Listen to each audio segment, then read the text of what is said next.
ট্রেনে চড়েছেন নিশ্চয়। যদি নাও চড়ে থাকেন তবে সরাসরি অথবা টিভিতে ট্রেন দেখেছেন অবশ্যই।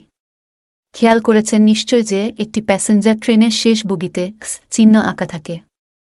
কখনো কি জানার আগ্রহ হয়েছে কেন আঁকা থাকে এই চিহ্ন?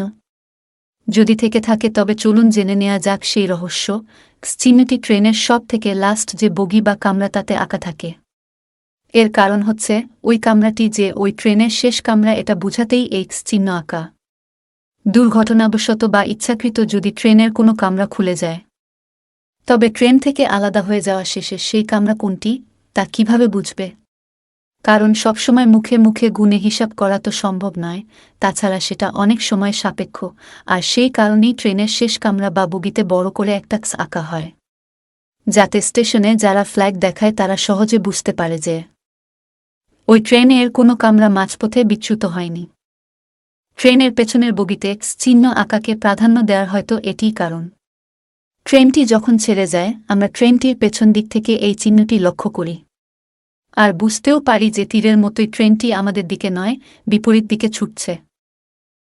রাতে কিভাবে ওই চিহ্ন বোঝা সম্ভব? এই সমস্যার সমাধানে ট্রেনের শেষ কামরাতে একটি লাল বাল্ব জ্বলতে দেখা যায়। রাতের বেলাতেও যা নির্দেশ করে দেয় যে এটাই শেষ কামরা, মাঝপথে ট্রেন থেকে কোনো কামরা বিচ্যুত হয়নি।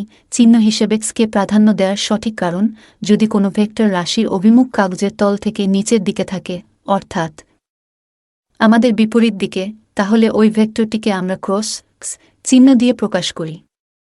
আর কাগজের তল থেকে উপরের দিকে, অর্থাৎ আমাদের দিকে ক্রিয়া করলে সেটা আমরা ডট চিহ্ন দিয়ে প্রকাশ করি। এই নিয়মটি বোঝার একটি সহজ কৌশল হচ্ছে, যখন কোনো তীর আমাদের থেকে দূরে ছোড়া হয় তখন তীরের পিছনটা একটা ক্রস চিহ্নের মতো দেখায়, আর তীর যখন আমাদের দিকে আসে তখন তীরের অগ্রভাগ একটি বিন্দুর মতো দেখায়। উপরের নিয়মটি এটারই সমতুল্য। ট্রেনের পেছনের বগিতে X চিহ্ন আঁকাকে প্রাধান্য দেওয়ার হয়তো এটিই কারণ। ট্রেনটি যখন ছেড়ে যায় আমরা ট্রেনটির পেছন দিক থেকে এই চিহ্নটি লক্ষ্য করি, আর বুঝতেও পারি যে তীরের মতোই ট্রেনটি আমাদের দিকে নয়,